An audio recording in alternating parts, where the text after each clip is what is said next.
O ex-presidente Jair Bolsonaro acaba de ser condenado em segunda instância e a gente vai falar sobre a repercussão dessa condenação e como isso atinge a vida direta aqui do ex-presidente Jair Messias Bolsonaro. Também é alvo de uma denúncia Nicolas Ferreira sobre a participação de uma empresa que recebeu verba de campanha política. Será que isso realmente faz sentido ou não? Eu vou falar para você sobre isso aqui. Também vamos falar de Tarcísio de Freitas, que bateu um bolão, deu banho no governo Lula e também tomou uma medida agora que deixou o pessoal da esquerda maluco. Mas eu vou explicar para vocês na prática que isso é uma medida boa e vocês vão entender o porquê. Se contrariou a esquerda, você já imagina que é uma medida boa, né? Mas vamos lá, a gente tem outras pautas aqui importantes e a gente vai falar de matéria internacional. Querem a cabeça do Putin e já há dados aqui vazados, que vazou na imprensa internacional, de que Putin já está perto da morte, ou seja, tem um plano ucraniano para matar Putin. Será que isso vai dar certo? Eu vou explicar para você aqui no nosso editorial, então seja muito bem-vindo. É sempre um prazer ter você aqui conosco. Bora começar de matéria? Vamos lá. Pessoal, essa matéria aqui é da Folha de São Paulo e o título dela é: Bolsonaro é condenado em segunda instância por ataques a jornalistas durante o mandato. O Tribunal de Justiça daqui do estado de São Paulo condenou na quinta-feira o ex-presidente Jair Bolsonaro a pagar uma indenização de R$50 mil por dano moral coletivo a jornalistas. A ação, ajuizada pelo Sindicato dos Jornalistas e Profissionais do estado de São Paulo em 7 de abril de 2021, acusa Bolsonaro de praticar assédio moral a toda a categoria profissional, afrontando a imagem e honra dos jornalistas indistintamente durante os seus mandatos. Ah, gente, tá de brincadeira, né? Mas vamos lá, né? Decisão judicial, infelizmente, só se cumpre, não se questiona. Mas e se a gente observar que era um ataque mútuo? Que os jornalistas traziam sempre ataques também dos mais baixos níveis, tanto ao Bolsonaro quanto à família de Bolsonaro. Enfim, a gente sabe que a relação do Bolsonaro com a mídia, com os jornalistas, não era da melhor. Mas assim, a gente vê que hoje Bolsonaro vem vivendo o inferno astral depois que o PT tomou conta do poder, que assim, é sem precedentes. É sem precedentes. Então, teve, sabe, sempre posicionamentos que são expressados aqui em que a justiça não atua de forma igualitária. Durante a gestão PT, não se pode olvidar que não houveram ataques também a jornalistas. Mas enfim, justiça foi decisão dada aí, né? Então, que seja. Mas isso não interfere, pelo menos essa decisão, tem muita gente que colocou aqui nos comentários, doutor Sandro, mas essa decisão aí de segunda instância já deixa o Bolsonaro inelegível? Uma que não, que o STF mudou seu posicionamento sobre decisão de segunda instância. E segunda, que isso é em questão criminal. Aqui é uma questão civil, tá? Uma questão civil de dano moral. Bora partir para outra matéria aqui para vocês. Essa aqui é do estado de Minas. E o título é: Nicolas Ferreira terá que explicar à sociedade em empresa que recebeu verba de campanha. Então, quando você analisa essa matéria à primeira vista, você pode pensar que Nicolas usou a verba da campanha dele numa empresa que era dele, tá? Vamos entender aqui um pouquinho mais sobre isso aqui. Foi um jornalista que fez essa denúncia, o Diego Feijó de Abreu. Então ele fez a apuração e constatou que uma empresa, a Destra, ela recebeu 67 mil para prestar serviço de campanha. De Nicolas? Não, de Bruno, tá? Bruno. E esse Bruno, ele foi candidato e ele pagou para que essa empresa fizesse a parte de marketing para ele. Aí, depois da campanha, em novembro, Nicolas Ferreira adquiriu 15% das cotas dessa empresa, da Destra, que presta cursos. Inclusive, Nicolas estava até fazendo divulgações sobre esses cursos. Foi posterior à eleição. E aí, o registro disso só aconteceu agora em fevereiro, só em fevereiro desse ano. Então, o Ministério Público foi acionado e intimou Nicolas Ferreira, que vai ter 15 dias para justificar aí a aquisição das cotas dessa empresa que recebeu verba de campanha.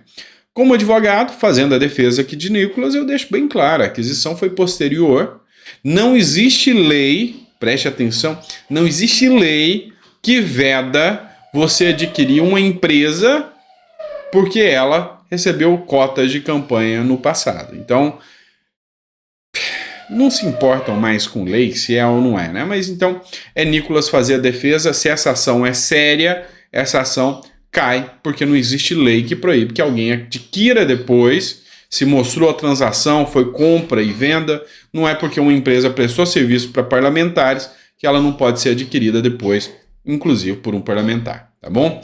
Bora falar de Tarcísio de Freitas agora, Jornal Metrópolis. Tarcísio de Freitas sanciona novo salário mínimo de São Paulo. Veja quem tem direito. O novo salário mínimo paulista é de R$ 1.550 e passa a vigorar a partir de 1º de junho. O piso unifica duas faixas anteriores de remuneração e, enfim, os paulistas vão ter a partir de então o maior salário do Brasil. Tarcísio de Freitas deu uma manifestação, fez um evento no dia ontem da divulgação aqui da sanção do piso, que foi aprovada pela Assembleia Legislativa, chegou até Tarcísio e Tarcísio sancionou. Segundo Tarcísio, foi feita uma ampla reunião para ver se dava para pagar o piso. Ele chamou as empresas e indústrias, discutiu o assunto com eles e foi aprovado por unanimidade, ou seja, tem a pauta que ele não fez nada a revelia, tem a pauta das indústrias que entendem a necessidade, tem a pauta dos trabalhadores que se viram beneficiados, foi um aumento de 20% no salário aqui de São Paulo. Isso sim é uma gestão eficiente. Isso sim é uma gestão eficiente. E, afinal de contas, Tarcísio deixou bem claro, olha, vamos levar em consideração que o custo de vida no estado de São Paulo é um custo mais alto do que em outros estados. Então, é condizente com a realidade paulista e a gente está fazendo justiça. Então, vocês sabem que eu sou fã do cara e que eu acho que o cara é ótimo nisso. Mas está sofrendo alguns ataques. Carta Capital é um jornal de extrema esquerda e ele traz críticas ao Tarcísio de Freitas. Tarcísio de Freitas usa a legislação questionada no STF para agilizar a venda de terras públicas a fazendeiros. Disputa tem como base uma norma conhecida como Lei da Grilagem. Diretor do órgão fiscalizador foi cabo eleitoral do Tarcísio. Esse é o ponto aqui que a Carta Capital traz. Deixa eu explicar para vocês o que é terra devoluta. Quando a Constituição foi feita, as estaduais, federais, e tendo em vista ainda vamos dizer assim, a ineficiência dos cartórios, ficaram sobras de terras. De quem? Dos estados, dos municípios, terras devolutas. Não tem dono, terra que não tem dono. E aí essas terras ficaram paradas, abandonadas. Existe e vigora na Constituição um princípio que chama princípio da função social da propriedade. Então, eu, Estado, tenho um pedaço de terra. E esse pedaço de terra está abandonado.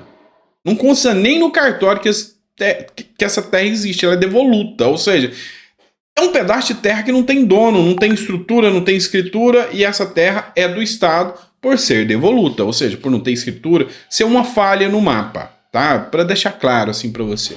E aí, como isso já existia, houve o quê? Muitas pessoas passaram a tomar conta dessa terra, passaram a utilizar essa terra. E aí foi aprovada uma lei na Assembleia Legislativa, e essa lei já existe, e essa lei autoriza que o Estado possa deixar, vendo que essa pessoa está dando função social a essa terra, a venda para o proprietário, para o usuário, tornando-o proprietário. Ou seja, ele pode vender. E aí o Tarcísio de Freitas, vendo que tem muitas terras assim, resolveu agir. Por quê? Porque a esquerda está questionando essa lei junto ao STF.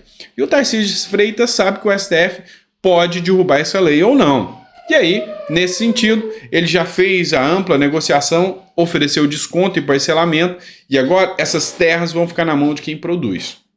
Na mão de quem produz. E aí, mais uma vez, eu concordo com o Tarcísio. Vocês me desculpem, mas eu concordo em número, gênero e grau com o Tarcísio de Freitas. Por fim, bora falar aqui mais uma matéria importantíssima. Conexão política. Sérgio Moro reage após governo Lula mirar em Michele Bolsonaro. O senador Sérgio Moro, do União Brasil, afirmou nesta quinta-feira que o único projeto do governo Lula é vingança. Por que o Sérgio Moro falou isso? E aqui é onde eu falo, pelo amor de Deus, larga de ego direita brasileira e vai partir para a União. É simples assim.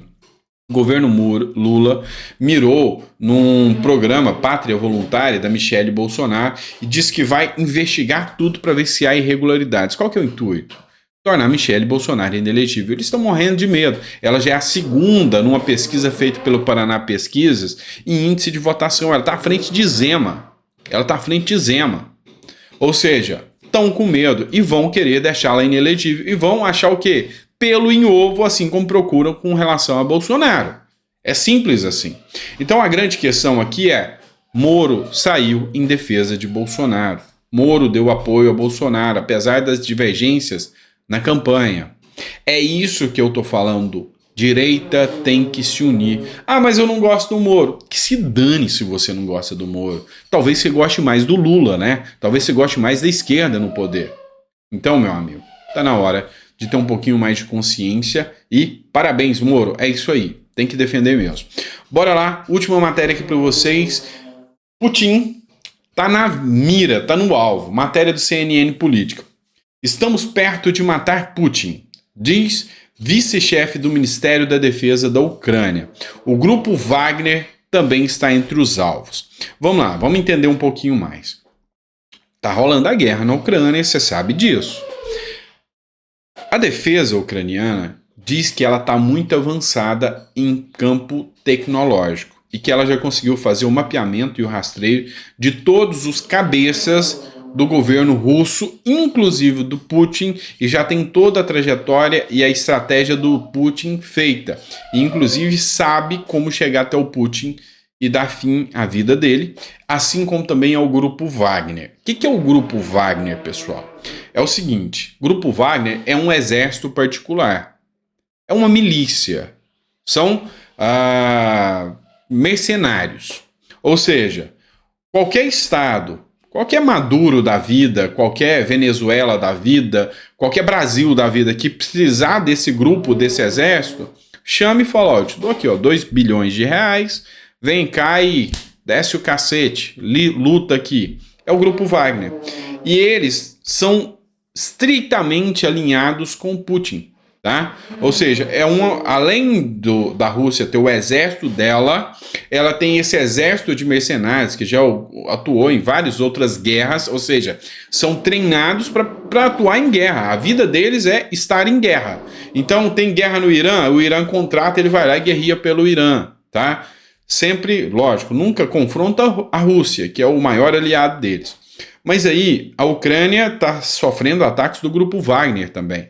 Então, no final das contas, a Ucrânia diz que a defesa já tem o cabeça do Grupo Wagner e o cabeça da guerra da Rússia, que é do exército russo, que é o Putin, já está na mira e ele está perto de ir para 7 palmos abaixo do chão. Tá? Não sei se vai dar certo. Se você quer saber um pouco mais de notícias de geopolítica, eu vou deixar um link aqui do canal da Alessandra Gonçalves. É minha filha, tá? É minha filha, Alessandra Gonçalves, ela já está fazendo um canal aqui de geopolítica. Se você quiser acompanhar um pouco mais sobre geopolítica, ela que estuda comércio exterior, tá se preparando aí, ela gosta muito desses assuntos de geopolítica, eu discuto muito com ela e ela já está gravando aqui para vocês. Tá aqui o link aqui, é só acompanhar aí o canal da Alessandra Gonçalves, tá bom? Obrigado por tudo, fiquem com Deus e até o próximo editorial. Grande abraço.